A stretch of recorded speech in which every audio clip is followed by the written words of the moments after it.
Sometimes healing doesn't look like this light breaking through the dark clouds. Many times it's the storm itself, it's that mess. And today, on this episode of The Mindful Journey, we are exploring a perspective that turns the conventional understanding of bipolar disorder upside down. I'm your host, Sana, and today my guest, Sean Blackwell, believes that what we often label as mental illness might, in fact, be a misunderstood spiritual awakening.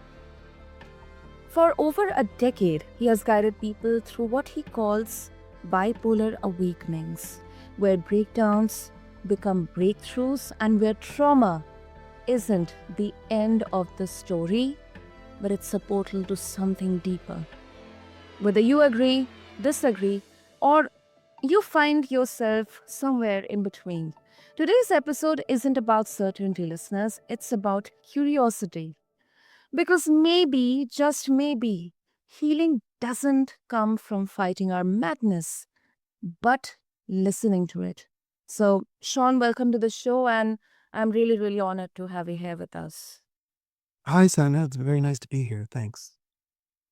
Yeah, absolutely. Absolutely.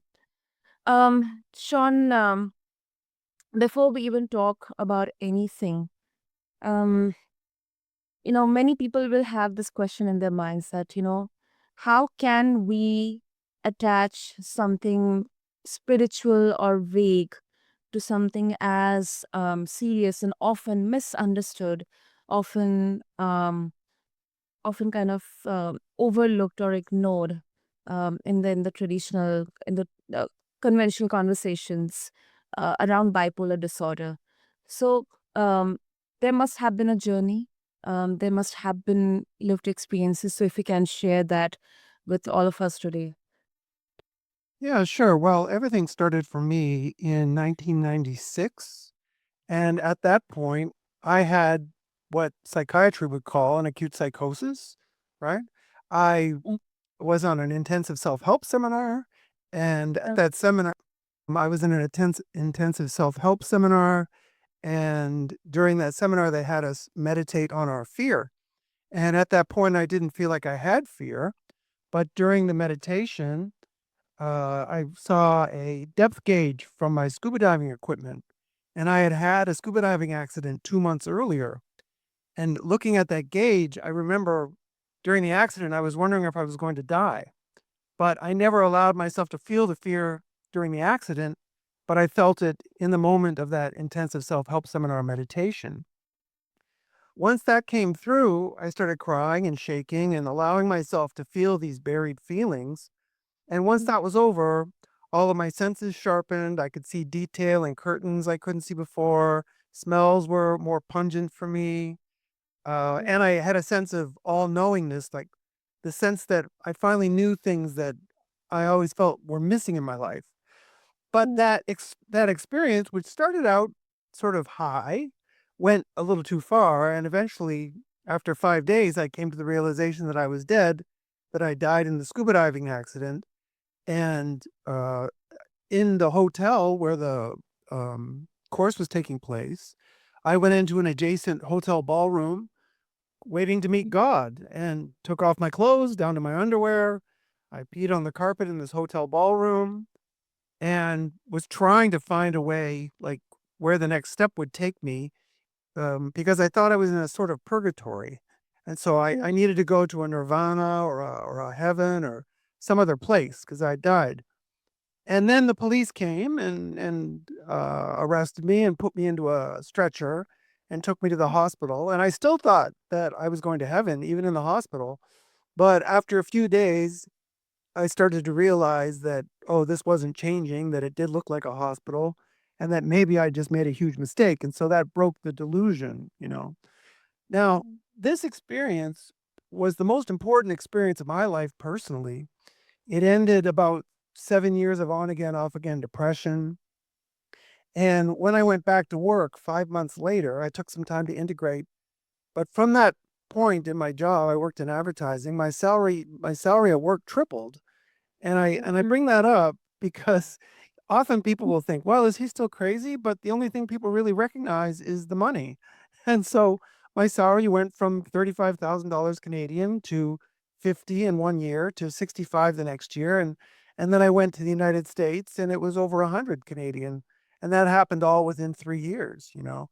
So it was a big breakthrough for me. And that got me thinking about this territory. And I eventually found the work of Dr. Stan Groff, and he's a tech psychiatrist. And he said that sometimes when people go through something that appears to be crazy, like acute psychosis, which could be diagnosed as schizophrenia or bipolar, that in that situation, it can be very beneficial for the person.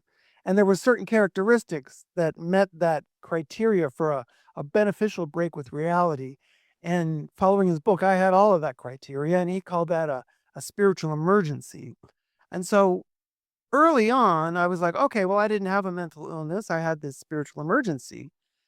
And that whole thing changed my life. Eventually, I moved to Brazil and lived with married a Brazilian woman. And 10 years later, so from my experience, 10 years later, her nieces started to have experiences, starting with the younger niece, Anna, who went into a type of psychosis. And to me, it looked like very similar to what I went through, but the doctors were labeling it bipolar. And then that's when I started this research into what is the difference between what happened to me, this spiritual emergency, which was a breakthrough, and this thing called bipolar disorder, which I was soon to learn would leave my niece and many other people medicated for life. And that began the research aspect of what I was doing and how I got into this work. Okay. So in the beginning, I really thought my experience was something from 1 in 20,000 people, perhaps. And then I realized after some research it was more like maybe 1 in 20. So that was a big shock. Mm. And that exactly motivated you to start this entire journey Yeah, of. that was the motivation. That was the Mhm. motivation. Yeah. And I think it is very important to address this because for those who have lived the chaos and pain of bipolar episodes, I think this idea that it isn't necessarily a biological illness, but rather there is it's a spiritual process of healing that trauma. I think it can be a bit unsettling. So although I am not medically or professionally very well educated into this, but as a question, I think this is a valid question. How do you help someone see this difference between a spiritual crisis and a mental health emergency? Right. Well, the challenging part, it's just a very challenging question. So let me start from the beginning. And first, we need to deal with a myth. And the myth is that psychiatry has science behind what it does. Science has the medications to control symptoms, and that's true. But in terms of a biological proof that these disorders like schizophrenia, bipolar disorder, depression, and other related disorders are biological in nature, they have no proof of this. The story of a chemical imbalance that most people have heard of having too much or too little serotonin or dopamine is entirely fabricated. The science shows that people with a disorder have the same range of serotonin and dopamine as normal people. And I know that would come as a shock, but if you meet anybody who's had a disorder, they don't have any medical exams showing what's wrong with them. If you have cancer or diabetes, they can show you the medical exams for that. They can't show you anything for a mental disorder because they don't have any biological proof. So that construction needs to be broken down. That I believe psychiatry needs to be a little bit more honest about that. Now, on my side, the spiritual dimension of this whole thing, there's no scientific proof of that either, because for science, you need to be able to measure it. And science cannot measure spirit. Okay? Yeah. But based on subjective experience, the subjective truth of what people go through, what they feel, and the history in India of the chakra system, the Kundalini system, and the stories of mystics for centuries that we've got a bioenergetic system running through our body that seems, from personal experience and the experience of other clients that I've had, to parallel quite closely this idea of a chakra system. I think that on a metaphysical level, there is value in this concept of the chakra system and these energetic wheels going up the spine. And that when you actually work with people to heal their traumas, which are actually the roots of the disorder, it's the traumas that are the roots of anyone's disorder, that the trauma is being held in this bioenergetic system, and that what you want to do is go take the client into a non-ordinary state to activate that system to help them heal their traumas. And that needs a completely different orientation than the typical medical model or hospitalization. Hmm. I mean, I know, big answer, right? that is actually fascinating. I haven't had any conversation which kind of introduces the spiritual side of healing trauma when it comes to bipolar disorder. And let's try to understand how does it look like. So, Sean, when someone is in that space, um, like detached from reality, scared, maybe even hospitalized, and you have had experience. So, what does healing look like in real time, not just in theory? Well, the first part is in terms of the experience itself. The Mm. spiritual dimension of the disorder is obvious when people are in acute psychosis.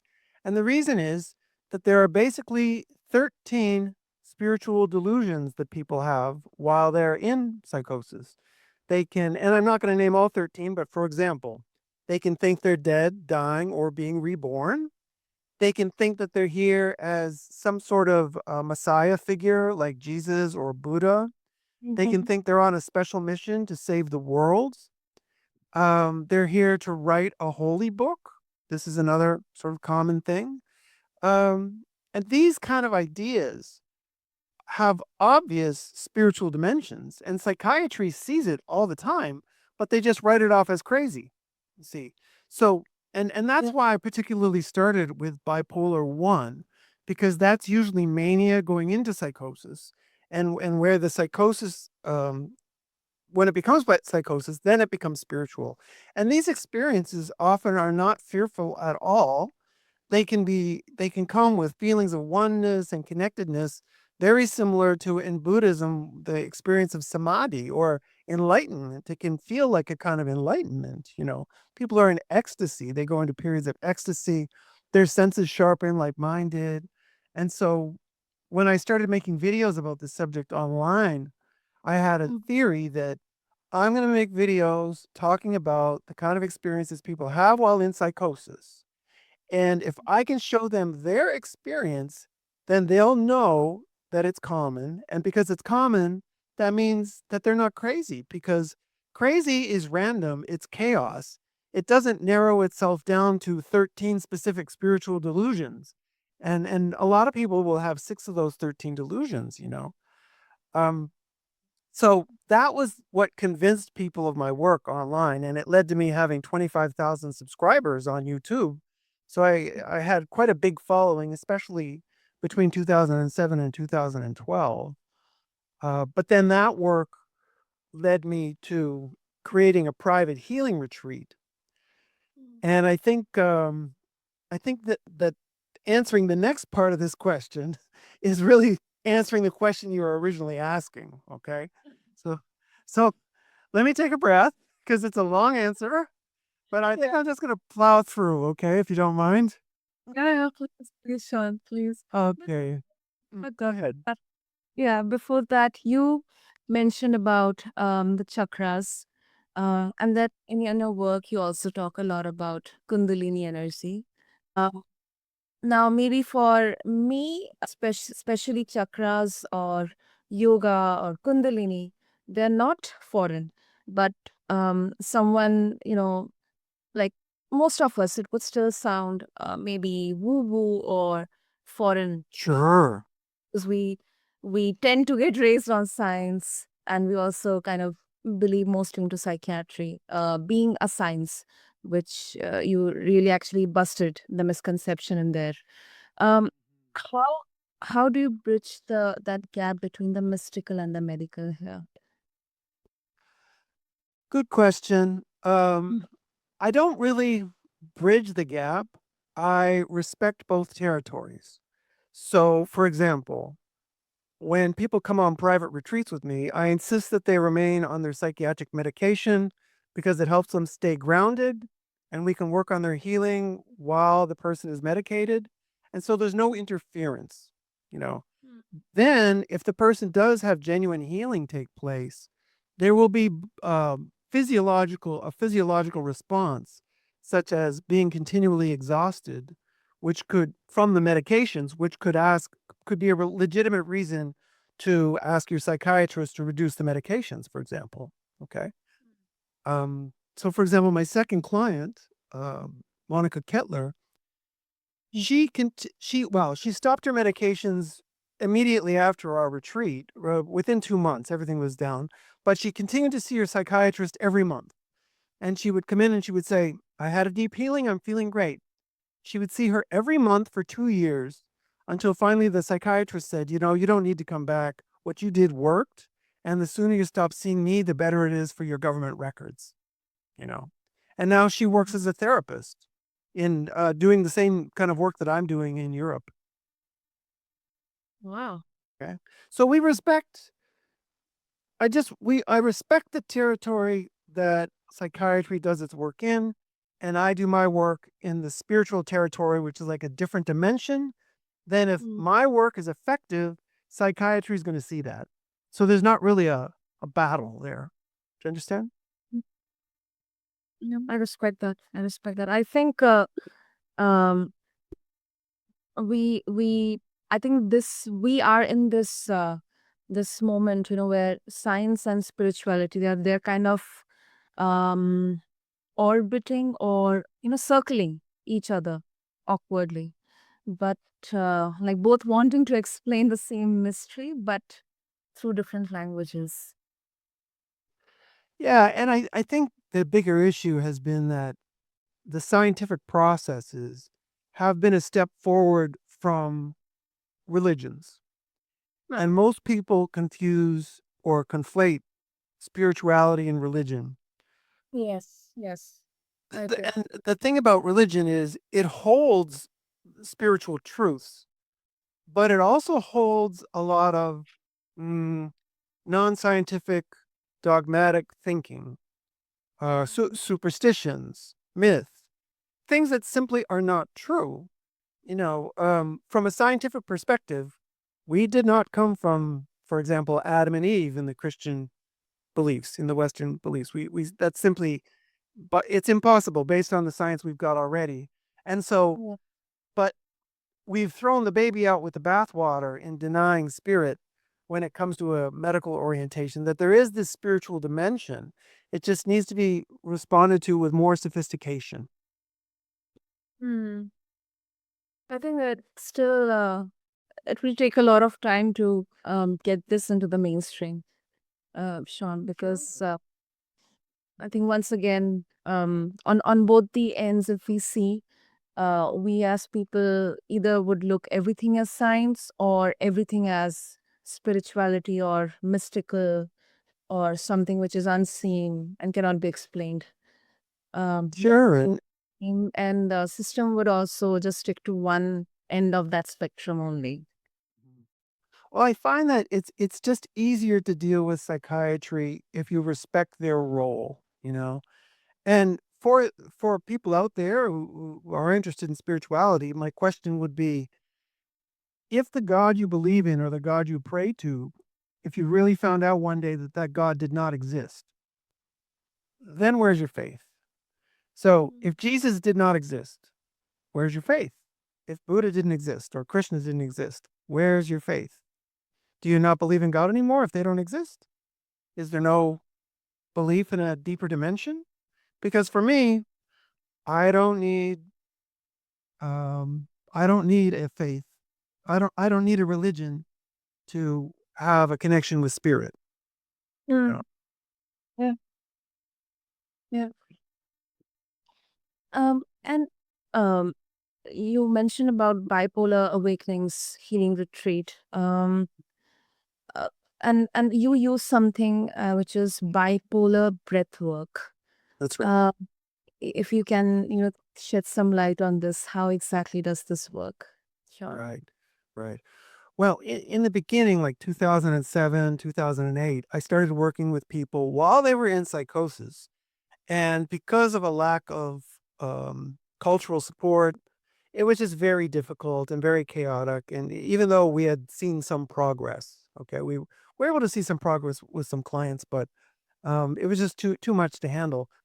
And Groff had a technique called holotropic breathwork, and Oh. that technique was used to release trauma.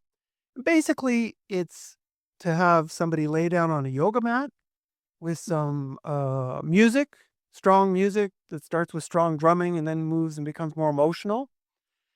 You have a trained facilitator with the person, and they start to go into some aggressive breathing in their own style, whatever way they want. So it's not a specific pranayama, for example. It's just aggressive breathing any way you want, through the nose, through the mouth, doesn't matter. Then, similar to psychedelic therapy, the breath work will sort of relax the ego. Mm. And once that happens, unconscious material starts to surface in the psyche. And that's where the person can begin to engage with repressed energies that they've had repressed for their entire lives in some capacity, you know. And those energies can be very physical. Like if you've had a lot of stress, you might have extreme stress come up that needs to be worked out physically during the session. It could be adult trauma, loss of a loved one, for example, or being in a car accident. Could be childhood trauma, Mm. could be birth trauma that comes up. It also could be sort of other spiritual kind of experiences, like encountering an ancestor in a spiritual conversation, or even having animals come to you that are symbolic of parts of your own spirit that need to come alive for me. So I've had a lot of animal experiences where I've resonated with being a tiger and a salamander. I've had a horse and a dog come to me, and they all had sort of different symbolic meanings to me during these sessions. Okay. And so I became a trained holotropic breathwork facilitator. And in studying that, I came to see that if this were applied to people with bipolar disorder, that it might Mhm. be effective. But the thing was, it was contraindicated for people with a disorder because facilitators were afraid that the typical format of a group setting or a limited time frame, which is typically how it happens, um, wouldn't be safe enough for someone with a deeper disorder. And so I decided, well, what happens if we give people a private retreat with where I'm with them 24 hours a day, and I stay with them for, well, 2 weeks. And so my first client was a woman in Romania. I live in Santos, Brazil. I flew to Romania to work with a client who was a fan of my work, and it was 3 weeks. And the last week I saved for doing no kind of work at all, just in case Mm. she got hospitalized or went into psychosis, and I needed some time to bring her back, you know? So that extra week was just for security. But after a while, I started to realize the work was actually very safe to do in that container. Yeah. Okay. And we were actually midway in discussing that how does healing look like in real time, not just in theory. So once again, if you can, share your insights on that. Sure. Well, when people start out, if they've got holotropic, if they're using bipolar breath work like my style, and they've got bipolar disorder or a deeper disorder, what's common is when they go into a non-ordinary state, they go into what you might call a shamanic sleep. It's as if nothing is happening, but they have an awareness. What's going on in that moment appears to be that the Kundalini system, chakra system, and in some way that system is related to the central nervous system, I think. That's where the spirit meets biology. And that system seems to be repairing itself early on. So there's a lot of early quiet sessions where the system is repairing itself. Then what starts to unfold are the traumas of our lives that we're prepared to face. So, for example, you might have issues with your mother or your father, your brother. These are common things to surface. And for example, I had one client, the mother of a son with bipolar disorder, and Mhm. she wanted to talk to me all about her brother who was murdered. Okay. And Yeah. that came up very strongly for her in her first 3 sessions. And then she turned and said, "Now let me tell you about my other brother who molested her." So that became the next thing to come up during her sessions. Now, I didn't guide this at all. I didn't tell her to go back into these things. She had an intuition of what was about to surface, and that happens quite a bit. So the basic traumas of our life, and maybe I should just say for a second, what is trauma exactly? Mhm. Trauma is the part of an experience that's so difficult you don't allow yourself to feel it. So the best example would be seeing someone at a funeral and one of their closest people to them dies, like the husband of a wife dies, but then she Mm. doesn't cry. There's no tears. And she doesn't even know why she's not crying. And then she feels bad about it. And the reason is that she's so traumatized, she hasn't allowed herself to touch those feelings. They've been put into the unconscious. Mm. It's like boxed, like pent up. Yep. Like little Mm. boxes inside of us, like little boxes. And the healing work I'm doing is opening those boxes one box at a time. Mm. Mm. And before we wrap up, Sean, do you ever worry that talking about energy systems or integrating um spiritual aspect here, personal empowerment here through these healing retreats um might make your work seem less credible in the eyes of the scientific community? Oh, well, that's the way it's going to be. I know I'm a pioneer. I know I'm a pioneer in this field. And it, it's just going to, as one of my colleagues described it to me once, well, Mm. psychiatry changes one funeral at a time. So as the old guard dies off, there will be younger psychiatrists who want to make a name for themselves and kind of want to move up the ladder. And there will come an inflection point, and it's coming quite quickly, where psychiatry will move from completely ignoring and poo-pooing spirit to Mm. feeling left out if they don't look at it, you know. So, Mm. and we're almost there because, for example, the issue of spiritual emergency, for the first time, the concept of the spiritual emergency, of going into a non-ordinary state that may be beneficial to you, is going to be put in the next DSM, the Diagnostic Statistical Manual of Psychiatric Disorders. This is going in the next manual. There has been a milder version of it in the manual for about 15 years. It was thought to be put there by Dr. David Lukoff and Dr. Francis Liu, but now they're expanding the category. And once that happens, then the insurance companies can get on board, and then we're away to the races. That's pretty much the way I see it. Yeah. Mm. Oh, wonderful, wonderful. I think conversations, like this, it it uh, it really makes me, think and kind of feel fulfilled, or at least happy. That's that why I started doing the Mindful Journey podcast, or maybe doing any of the, or become a podcaster, because um, I may not be having the full picture or the personal um, proficiency or knowledge about this. But then I believe that when it comes to healing, I think there is no specified formula here or specified just one particular path here.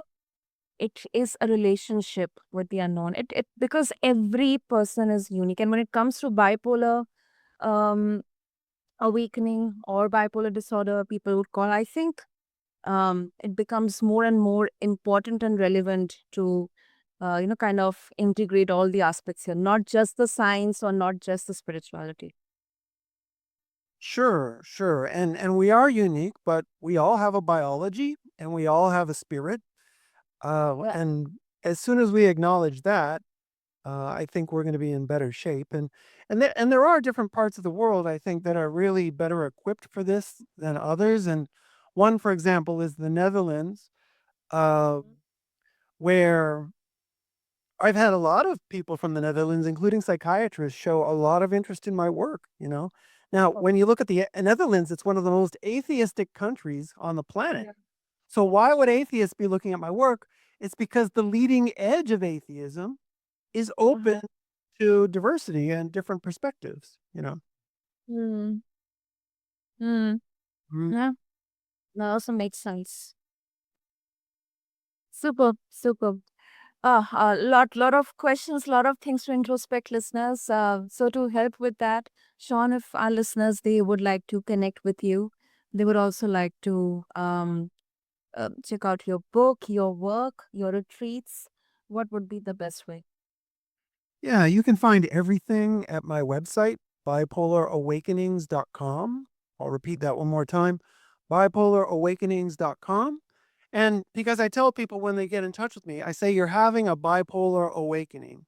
This can go either way. You could end up medicated for life in repeated episodes, but if you work on your healing, it can be a kind of an awakening.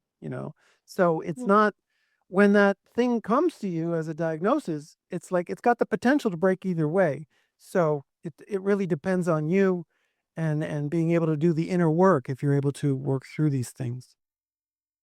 Absolutely, absolutely. Listeners, what I'm gonna do for all of you is I have all the details in the show notes.